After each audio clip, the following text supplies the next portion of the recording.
माननीय Shri Balbir Singh ji, career plus के जितने ऑफिस बेरर्स, डायरेक्टर्स हैं, कैरियर प्लस में जो इस समय शिक्षा ले रहे हैं और जो मौजूद हैं, आज मुझे बड़ी खुशी हुई इस फंक्शन में सम्मिलित होने पर, क्योंकि दो तीन बातें बड़ी अच्छी लगी और बहुत महत्वपूर्ण बातें हुई हैं। सबसे पहले मैं इस बात पर खुशी जाहिर करूंगा कि आपने गुरुजनों को, यानी कि जिन्होंने मेहनत की आपके बच्चों को पढ़ाने के लिए, उनके साथ आपने अचीवर्स को भी बुलाया, जो कि सर्विसेज में आ गए, सिविल सर्विसेज में आ गए।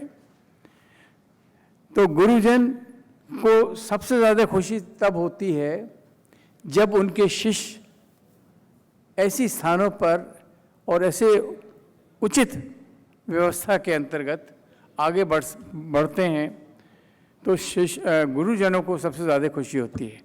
तो आज मिलन हुआ है गुरुजनों का और अचीवर्स का।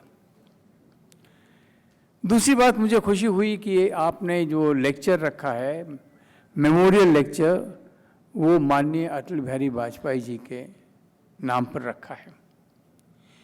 मेरा सौभाग्य था कि जब मैं चीफ सेक्रेटरी यूपी था, बलबीर सिंह जी, तब भी वो प्रधानमंत्री थे।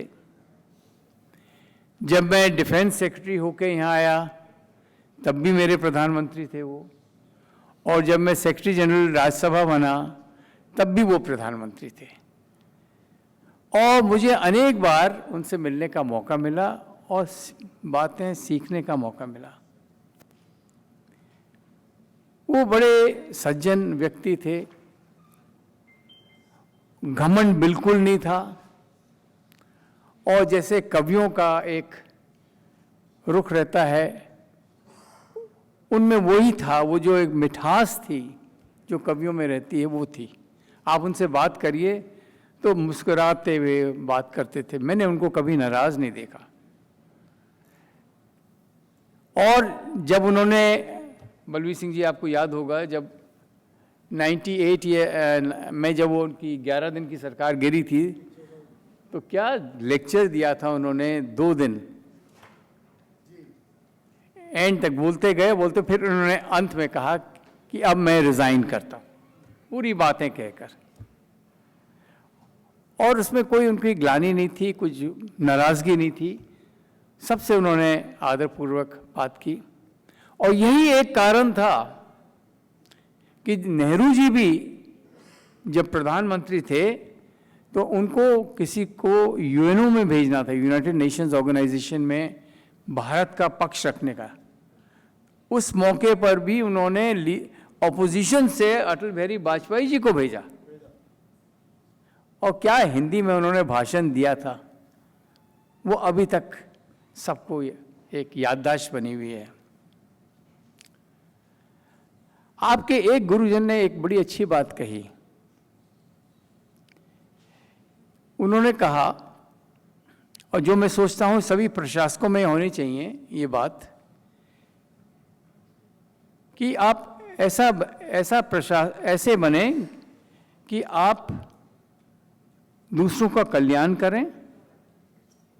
और दूसरी ओर उन्होंने कहा कि आप सबकी बात सुन के और कोई ऐसी नीति अपनाएं जिसमें उनको फायदा हो। अभी बलबीर सिंह जी ने पूछा और कहा, रादर ये कहा कि जो गरीब किसान है उसके लिए सोचें। हमारे मंत्री जी आए थे, उन्होंने भी, क्योंकि उनका मंत्रालय ही है सोशल वेलफेयर, उन्होंने भी इस बात पर जोर दिया।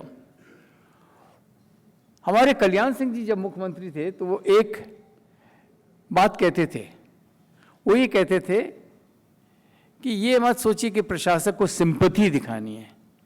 सिंपैथी नहीं, यानी कि सिंपैथी तो ये हुआ कि आप बहुत गिरे हुए हैं, हम आपको मदद करना चाहते हैं। उन्होंने कहा नहीं, एम्पैथी होनी चाहिए। सिंपैथी नहीं, एक वर्ड है इंग्लिश में एम्पैथी, यानी कि आप उसी तरह महसूस करने लगें जो उसका दुख दर्द है।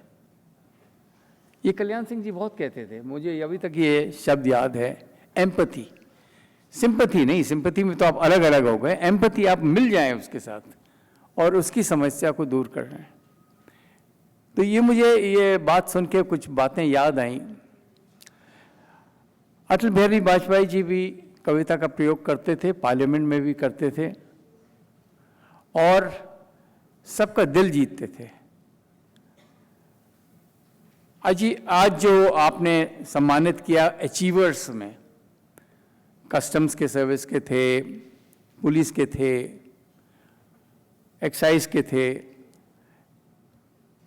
इन अचीवर्स को मैं केवल ये कहना चाहूँगा कि आप हरदम ये ध्यान रखें कि आपको प्रशासक इसलिए बनाया गया है, प्रजातंत्र में ये आवश्यक है कि आप दूसरों का दुख दर्द महसूस करें और दूर करें। प्रशासक की यही पहचान है, अच्छे प्रशासक की। और इसलिए ये आवश्यक है कि आप एक ये रुख ना अपनाएं कि आप बड़े ऊंचे बैठे हुए हैं और नीचे वालों को बस आपके पास आना चाहिए और आप कुछ उनको रेवड़ियाँ बांटते रहें कि ये अच्छा तुमने ये मांगा मैं ये दे रहा हूँ। नहीं, उनको आने की क्या ज़रूरत है। अभी हमारे प्रधानमंत्री जी ने कहा कि आप जो भी वेलफेयर स्कीम चलाएं कंप्लीट कवरेज दे दें, उनको आने का कोई ज़रूरत नहीं होनी चाहिए। आप खुद जाएं और उसको वेलफेयर स्कीम्स का इम्प्लीमेंट करें 100% सभी बेनिफिशरीज को। आज मैंने कुछ दिन पहले मैं आपको बताना चाहूँगा आज कि हमारे जो काम करते थे घर में तो उनके पास राशन कार्ड नहीं था। तो मैंने जब राशन कार्ड मैंने बनवाने का प्रयास किया तो उन्होंने कहा साहब हमारा कोटा पूरा हो गया है राशन कार्ड का, हम और अधिक राशन कार्ड नहीं बना सकते। तो जहां ये कोटे की बात आती है वहां करप्शन आ जाएगी कि अच्छा हम तुम्हारा बना देंगे, पहले पैसा दे दो। और करप्शन के अगेंस्ट हमारी सबसे बड़ी लड़ाई है। हमारे प्रधानमंत्री जी ने का जब डिमोनेटाइजेशन था इसी उद्देश्य से किया था कि किसी तरह जो ब्लैक मनी है, मनी लॉन्ड्रिंग हो रही है, उसको रोकें। हमें प्रशासक के रूप में जो हमारा ऑब्जेक्टिव है, जो मोटिवेशन है, उसको देखना चाहिए और काम करना चाहिए। हाँ, डिमोनेटाइजेशन में बहुत लोगों को दिक्कत हुई, हम लोग को स्वीकार करना चाहिए कि इसका इम्प्लीमेंटेशन जिस तरह होना चाहिए था नहीं हुआ, पर नीति ये मत समझिए कि गलत थी। सो एज एडमिनिस्ट्रेटर्स हमें ये देखना है कि जो नीतियां हम बनाएं, क्योंकि प्रशासक क्या करता है, आप किसी भी जब आप सिलेक्शन होता है सिविल सर्विस में तो आप मंत्री को मदद करते हैं नीतियां बनाने में।